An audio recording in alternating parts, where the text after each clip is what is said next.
computer chips and all of the AI and everything we're talking about, it is limited by the physics of the material it is made of. How do we win this battle? My sense from studying with the indigenous people all over the world and reading the ancient texts, I don't think you win the battle by fighting back. You win the battle by becoming the best version of yourself. Consciousness informs itself through the things that it creates. Humans can only be subject to control if they lose their divinity. And I think that's the battle of our generation. Good afternoon, ladies and gentlemen. Thanks so much for joining us and welcome. Well, it's a conversation with a wonderful man, someone I have admired for many, many years.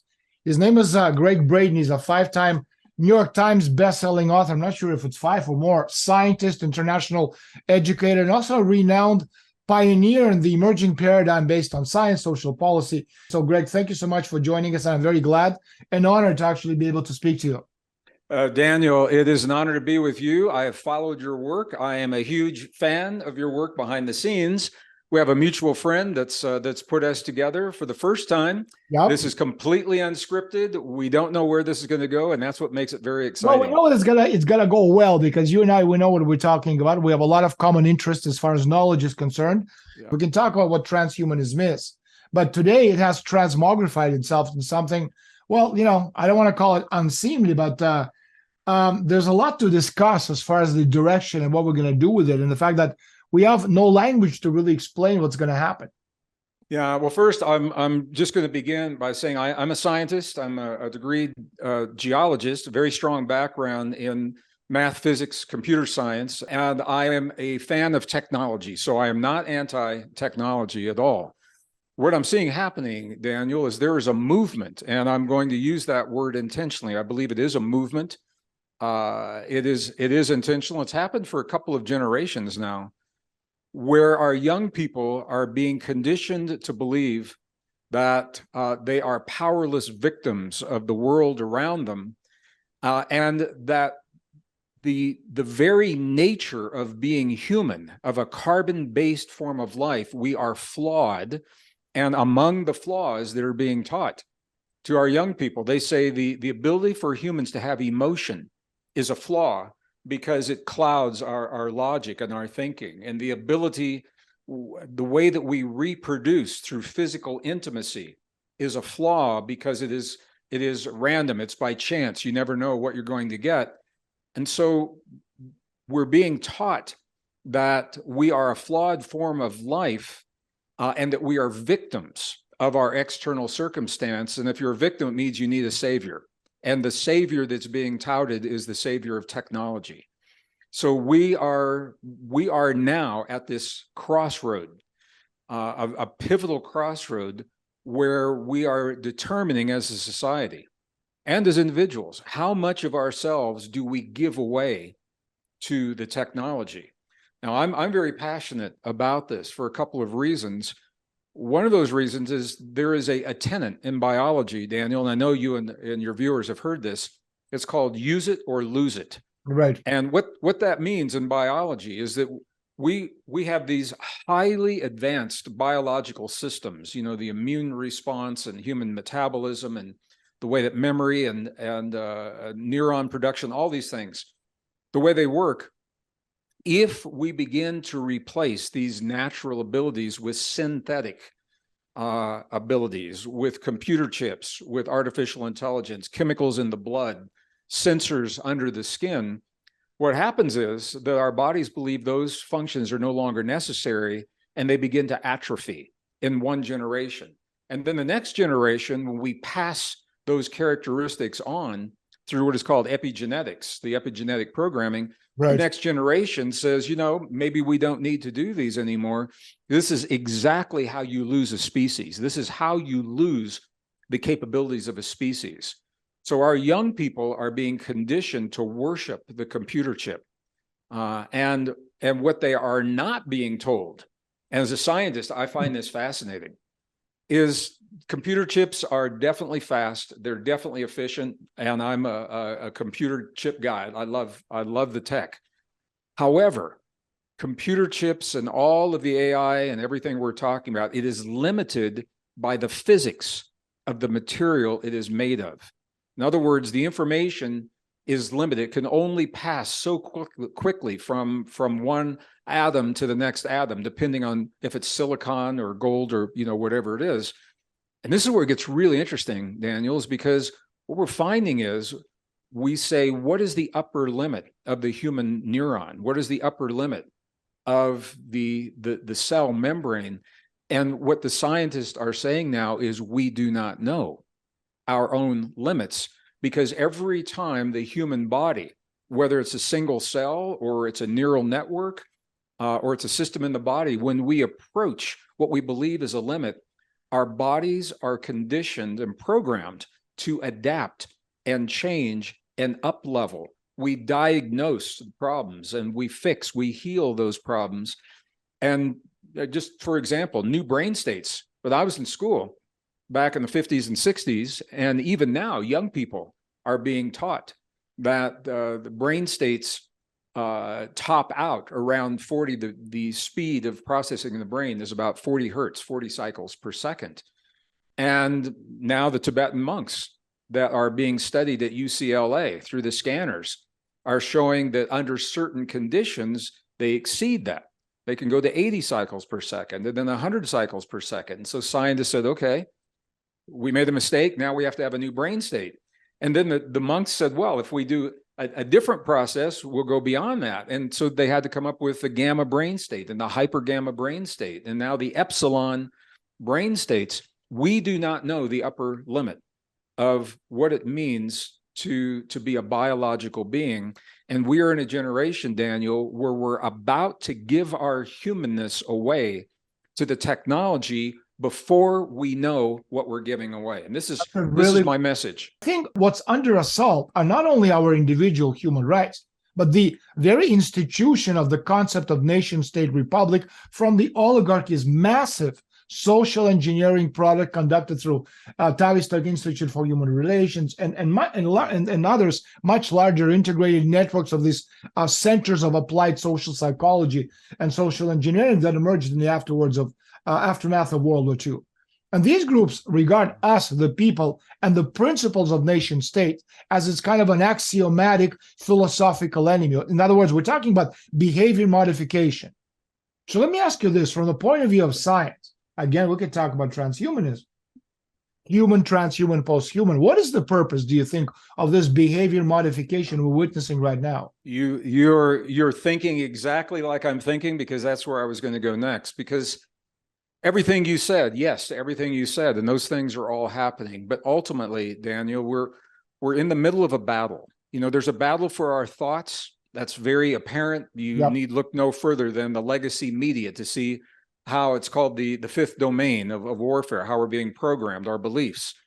There's a battle for what we believe about ourselves, about our origin. Are we the product of random mutations and lucky biology, or is there some intentionality? There's a battle for the way that we believe our universe even began. Is it random physics, or is there some causation underlying that? All those are happening. And everything you're saying, Daniel, is happening. Ultimately, I believe they are all distractions from a deeper battle. And it's a deep and ancient battle that has been playing out for a very, very long time. It's a battle for our very humanness. And even beyond that, and I'm going to use a word and then I'll define that word. There is an aspect of our humanness that is called divinity. Mm-hmm. And a lot of people associate divinity with religion. It has nothing to do with religion. If you look at the definition of divinity, it's really interesting. Divinity is defined as the ability to transcend perceived human limitations, the ability to become more than the limits we have placed upon ourselves. And ultimately, I think this is the answer to your question. It is a battle for our divinity, because it is our divinity that frees us from the shackles and the bonds of the fear that keeps the human population enslaved through all of the methods you're talking about, Bretton Woods and everything else, the wars that are being fought, the intentional effort to break the bonds of our society, rich against poor, men against women, black against whites, Christians against Muslim, adults against children, and it goes on and on. All of that is ultimately designed to steal from us our very divinity, because when we have our divinity, then we exercise the full potential of what it means to be human, the extraordinary abilities to self-regulate the human body, to self-regulate our immune system, to self-regulate longevity enzymes, to self-regulate our ability to create greater heart rate variability, which makes change easier for us. Super learning, super memory, super cognition, all of this is only available through what we call our divinity, our creativity, our intuition, our imagination. AI, computer chips, chemicals in the blood do not have imagination. So when we give our divinity away, we are vulnerable to other people's ideas and other agendas of what our world should look like and what our lives should look like. I believe, to answer your question, this is the ultimate battle that we are fighting for our humanness, our divinity. And DNA is the key. When we replace the DNA with synthetic polymers, and all of the things that are being proposed right now, the DNA literally is a biological antenna that allows us to access intelligence that we're only beginning to understand through the best science of the modern world. So now, I'm not saying that every politician knows this. Most of them don't. Absolutely. But they're pawns in a game. But ultimately, those at the top playing this game, humans can only be subject to control if they lose their divinity. And I think that's the battle of our generation. What is the insidious thing that's happening now, Daniel, is in the old days, the attempt was to impose these things upon society, but that doesn't work because people will push back. So what's happening now is the ideas are being implemented through skewed and distorted algorithms in our social media, through regulation of legacy news media, to lead people into a way of thinking that supports the agenda that is being imposed. So people are actually making the choices that are destroying their own lives and their own society. I know it's happening, and I'm still amazed as I watch it because it is so efficient, and it is happening. It is working so well. It is actually working very well. And also knowing that, someone asked me recently in an interview, how do we win this battle? And my sense from studying with the indigenous people all over the world and reading the ancient texts, I don't think you'll ever fight. I don't think you win the battle by fighting back. You win the battle by becoming the best version of yourself. When we awaken all of our potential, when we live what it means to be human, we've already won the battle. And Buckminster Fuller, I think, maybe said this best. He said, you'll never change the world by fighting against the things you don't like. Now, we all know sometimes we have to fight. We all know that. But he said, if you want to change the world, he said, find a better way to do the things that you want to do, and the old ways will collapse. And I believe there's a lot of truth to that. So I think if we get caught up in the hate and the anger and the fear of what we don't want, Daniel, that's very different than living the life that we choose out of love. We love to create beautiful things. We love to have a strong family. We love to have strong society. That's very different than rioting in the street and burning down buildings and turning over cars because you're angry. The way that we win is we live our divinity, our ability to transcend perceived limitations. And this is so interesting because even in the definition, the ability to transcend, it means to become more than the limitations that you perceive, they may not even be real limitations. They're limitations that are perceived, that have been programmed. We've been programmed to think that we are powerless, limited victims of our environment. So it's a fascinating time, and I am seeing this happen so quickly. You mentioned something which is absolutely true. I mean, the whole idea of physical slavery. And the next step, we're building a society absolutely dependent on concentration camp technology to survive. And what I was saying, again, what you and I were discussing in the beginning about this move from humanism to transhumanism, okay? We're living in a world of meta systems. Now, if I cut off your access to internet, most of these people will not be able to survive because they're empty vessels. The brain is an empty, clueless vessel. That's one thing. And the second thing, okay, has to do with human cognition. How do you think, Greg, human cognition fits into this global plan of control? Well, this is the point, that the cognition is part of the divinity. When we talk about divinity, when I'm not doing what I'm doing now, I'm a musician, my wife is a musician, and we spend a lot of time with amazing musicians. And if you ask a musician, my wife was just at the Grammys, for example, earlier this year, and she would ask musicians, where did that amazing piece of music come from? Every one of them, every one to the T, will say it didn't come from me, it came through me from somewhere else. That is our divinity. It's our creativity. It's our imagination that allows us to express in these ways. And cognition, all of our cognition is part of that. So what scientists are finding now, I'll give you a perfect example. We are almost at a generation now where artificial AI visor is now available. They've been available commercially to young people. So here's what they're finding. This is what the peer-reviewed scientific studies are showing. Young kids, maybe 3 years old, 4 years old, they wake up in the morning, eat breakfast. Their parents place them in the living room. They put an AI visor, and the kids sit there for hours and hours and hours. And in that AI visor, they are seeing things that they would never see in the real world. They're seeing situations. They are having an intensity of sound and of colors that makes going into the backyard playing with their friends seem boring, because they're seeing these.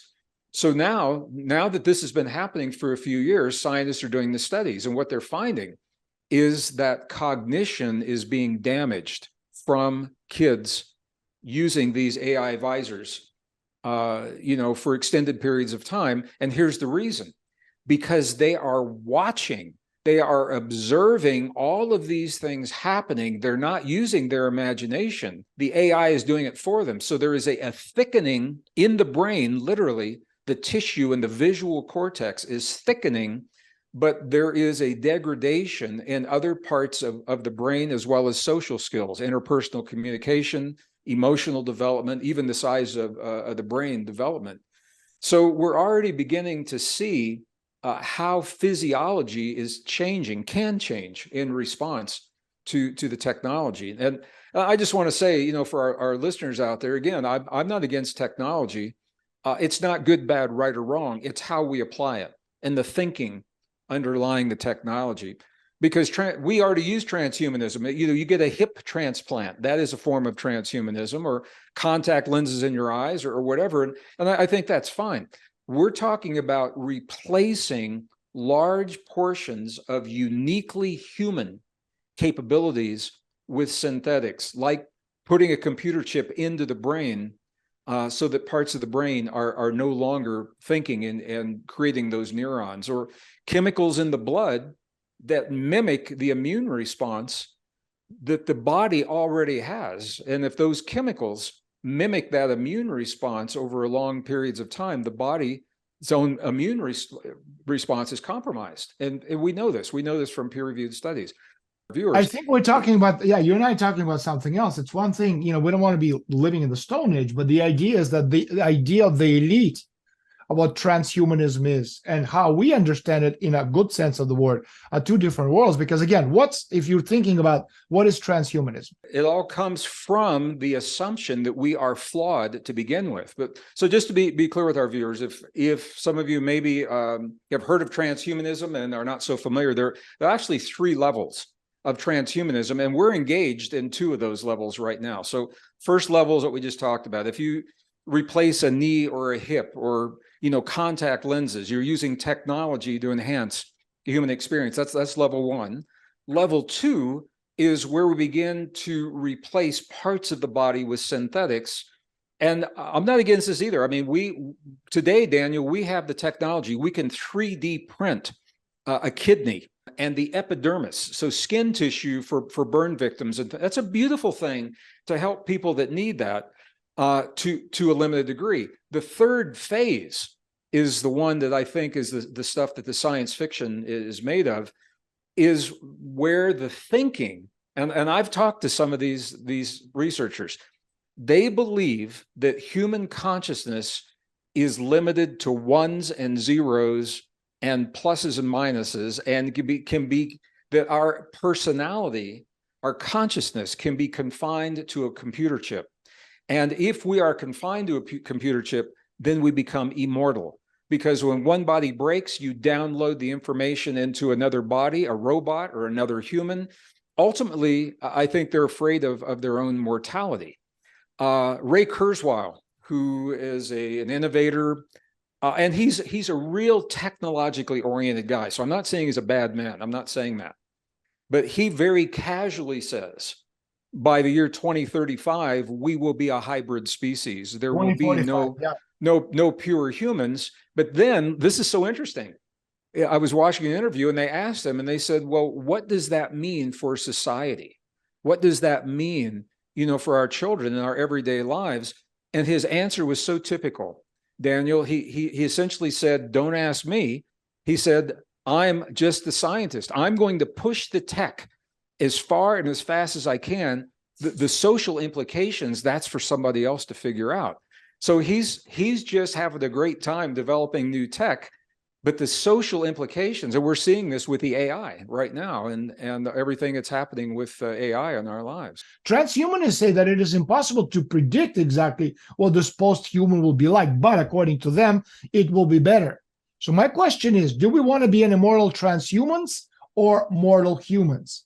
Well, this is where this is one of those beautiful places where the wisdom of our ancestors, the best science of the modern world, and the technology that we have today come together in a really powerful way. So I am a multidisciplinary scientist, and it allows me, I say that because it allows me to stay current with new discoveries in many different sciences.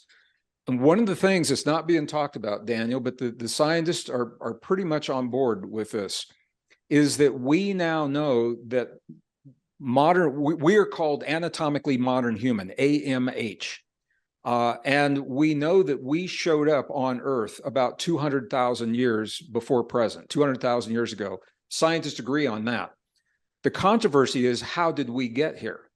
The old story was random evolution, random mutations, and Darwin's idea of evolution. The problem is that new studies in genetics, through DNA studies, we now can extract the DNA from the fossilized remains of the beings that we used to think were our ancestors, the ones that we came from. And now that we have done that, we see that we did not descend from these earlier forms of life. We didn't descend from Neanderthal, for example. And the genome from our earliest ancestors 200,000 years ago and our genome, it's exactly the same. We have not changed in 200,000 years. Now, when they look at specific chromosomes, human chromosome number 2 is a big mystery because it is the result of the fusion of 2 pre-existing chromosomes. And most of our viewers know that on the ends of the chromosomes are the telomeres that protect the chromosome when it splits as the cell divides. Those telomeres are always supposed to be on the ends of the chromosomes. Human chromosome number 2, they're on one end and on the other end, and they're also in the middle because the chromosome is the result of that fusion. After the fusion happened, there were genes that were added, genes that were taken away, genes that were silenced, and it happened exactly 200,000 years ago when we emerged. And if that was the only chromosome that had those kinds of mutations, you could say, well, you know, it's unusual, but maybe it's lucky, but it's not. Human chromosome number 7 underwent a rare mutation that allows us to have complex speech and allows us to sing, connecting our tongue and our jaw and our brain. So the point is that we know that we are not the product of random processes evolving slowly and gradually over a long period of time. Something happened, something mysterious happened 200,000 years ago. The science knows that. The controversy is what happened, but they know something happened.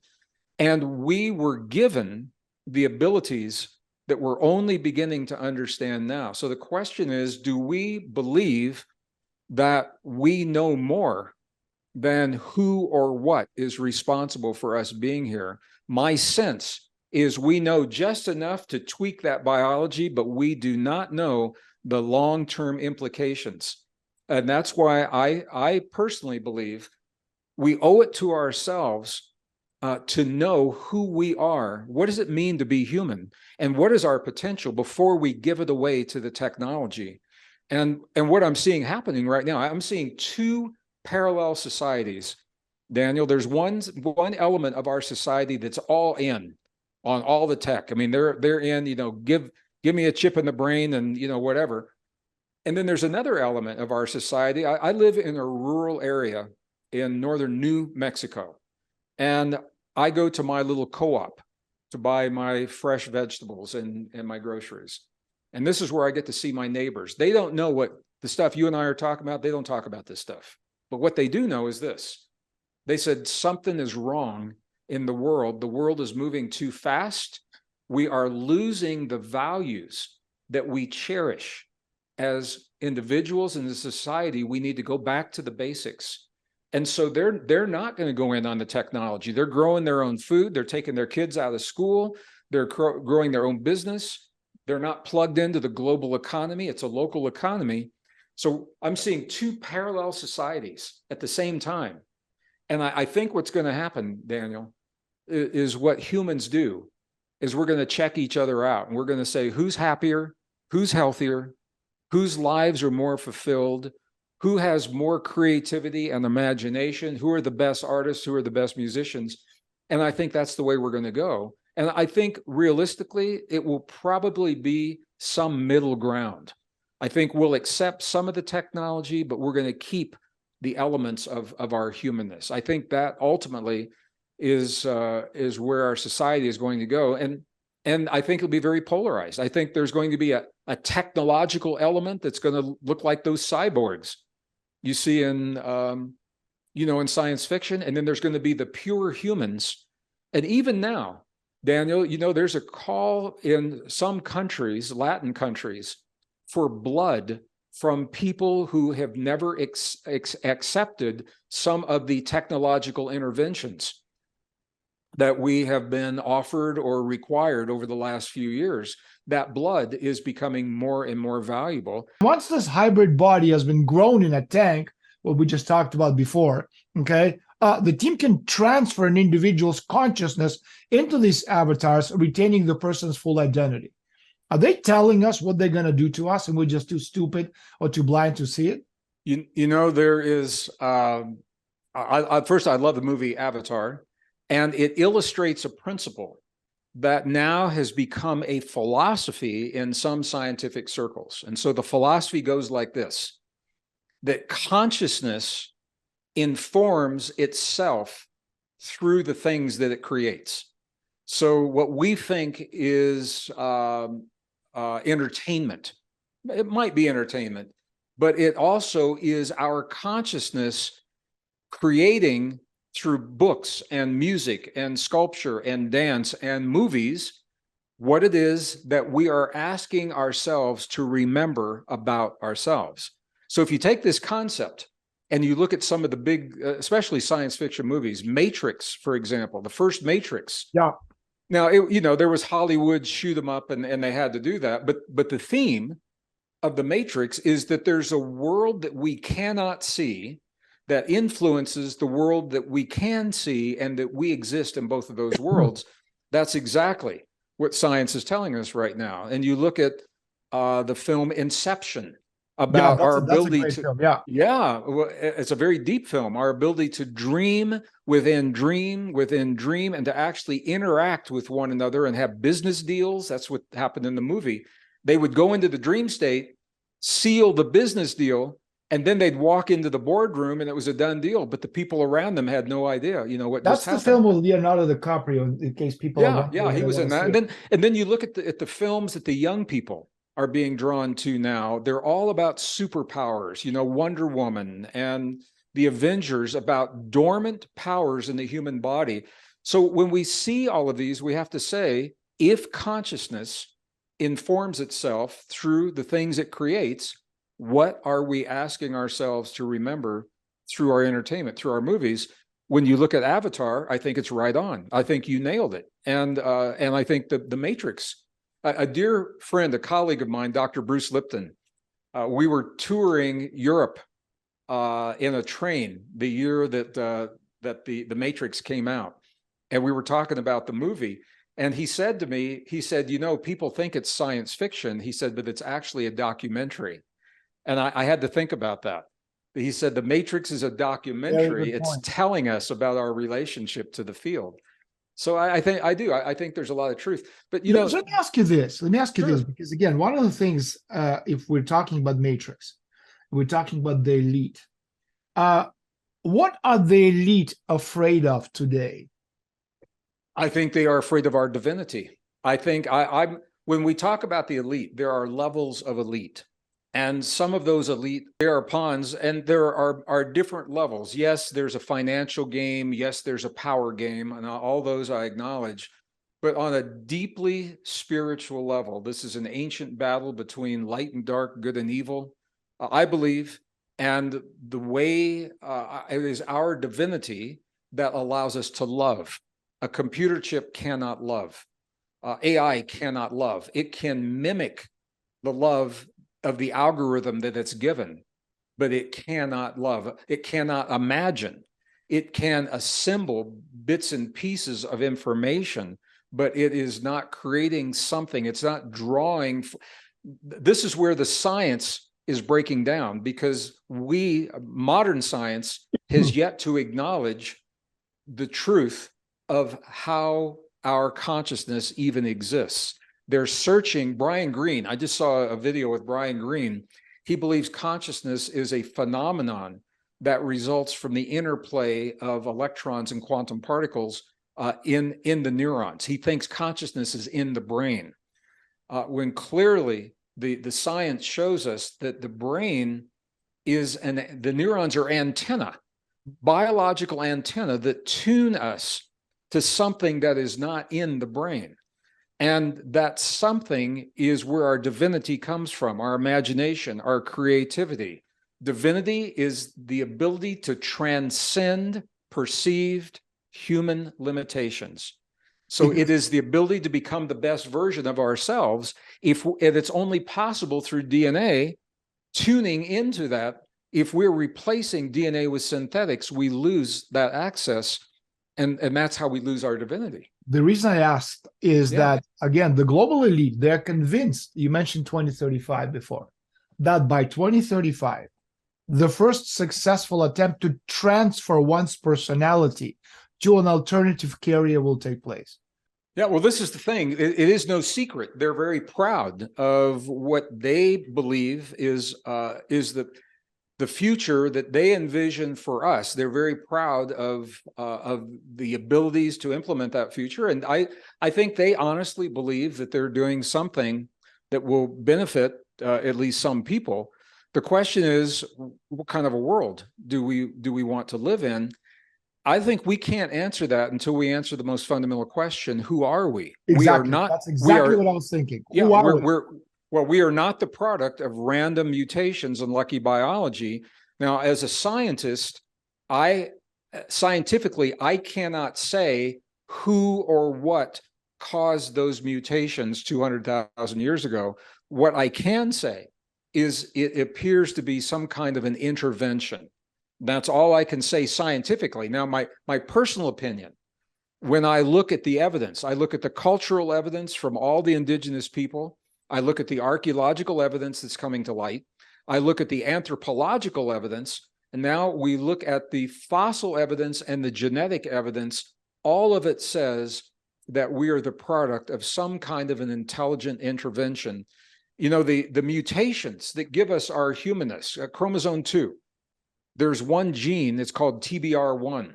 It's responsible for 80% of the neocortex, where it's the neocortex that gives us empathy, sympathy, compassion, the ability to self-regulate our biology when we choose. Other forms of life do it by instinct. We can sit down in a moment and say, in this moment, I choose to strengthen my immune system. I choose to embark upon a journey of super learning. No other form of life can do that. It's all because of those mutations, and those mutations are not an accident. So and we're only beginning to understand what that potential is. So when we look at modifying our biology, we're looking at modifying something that I believe was given to us 200,000 years ago that we're only beginning to understand. But there's another piece of this, Daniel, and it's really interesting. The Supreme Court, I believe it's 2014, handed down a ruling on genetic modification of life. And the question is, does natural biology, natural DNA, is a life form made of natural DNA given the freedoms guaranteed through the Constitution? In this case, it was in America or any other country.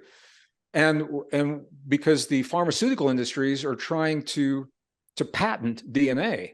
And what the Supreme Court said is you cannot patent something that is natural. You cannot patent the natural DNA. However, if that DNA is modified in some way, you can patent the modification.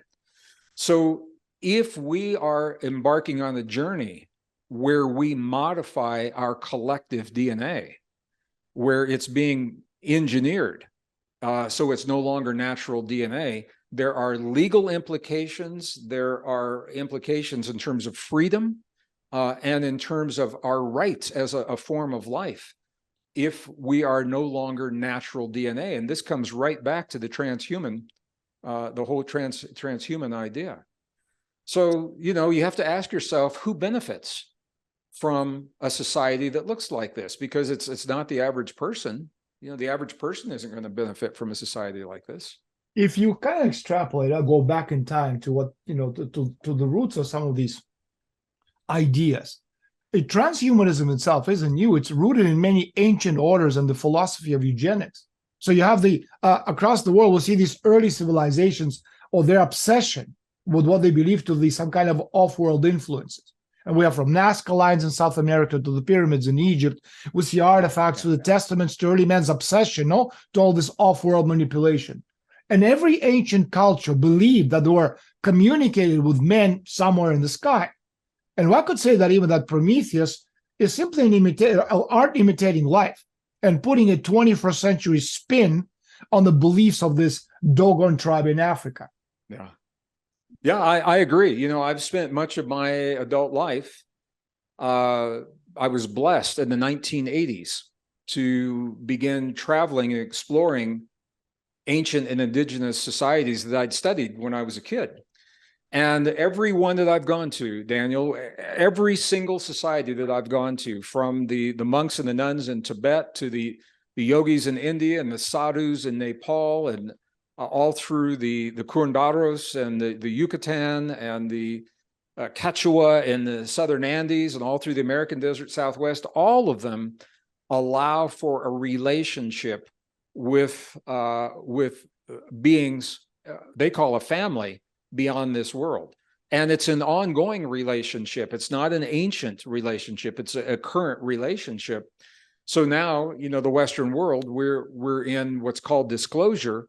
Well, disclosure happened a long time ago. Publicly, what I think people are waiting for is an acknowledgement on CNN or from Moscow or Washington, D.C. of these relationships. That's what they're calling disclosure. But the fact that we have interacted with and that we have technology from, other worlds, we have known for quite a while. So that's what I'm saying. This conversation isn't happening in a vacuum. So I'm just going to take us a little bit different direction. I have a number of friends who were working in an industry. They're therapists, and they were working with globally with what is called the abduction phenomenon. So people that have been, they believe, taken from this world, alien abductions, and they've been tested on, or whatever it is that's happening. And when and then they have emotional problems from that. So they go to the therapists that specialize in this. So one of the first of all the different people, I mean, this was across different continents and from the 1960s all the way up through the 1990s. John Mack from Harvard University was part of this before he died. And the common theme is when the people are taken, they will typically ask, why did you take me? What is it that you want from me, or why are you interested in me? And a couple of answers come up that are, I think, relevant to this conversation. One of them is that a large number of the abductors, they say that we humans are at a crossroads in our evolution now, that the abductors were at a time in their history, and they went down the path of technology. They became machines more than biological beings, and they regret that decision. And they're warning us not to make that same mistake. They're saying, don't give your humanness away. Don't give your biology away.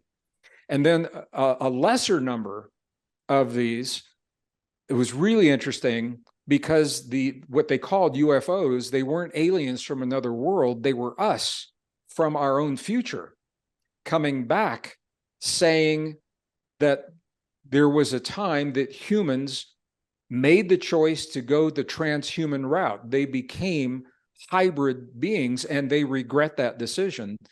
I think to close on this one, I want to leave our viewers with, we cover a lot of ground. I think ultimately we are on a journey to find the best version of ourselves. What does it mean to be human? And how can we awaken our humanness in the healthiest way possible to become the best people and to create the best possible world? And I think ultimately every part of this conversation, we have to put it into that context. Absolutely. When we think about it from that way, I think it helps us to make good decisions in our lives and for our families. Thank you so much. Take care, Greg. Thank you. Take care. Bye-bye.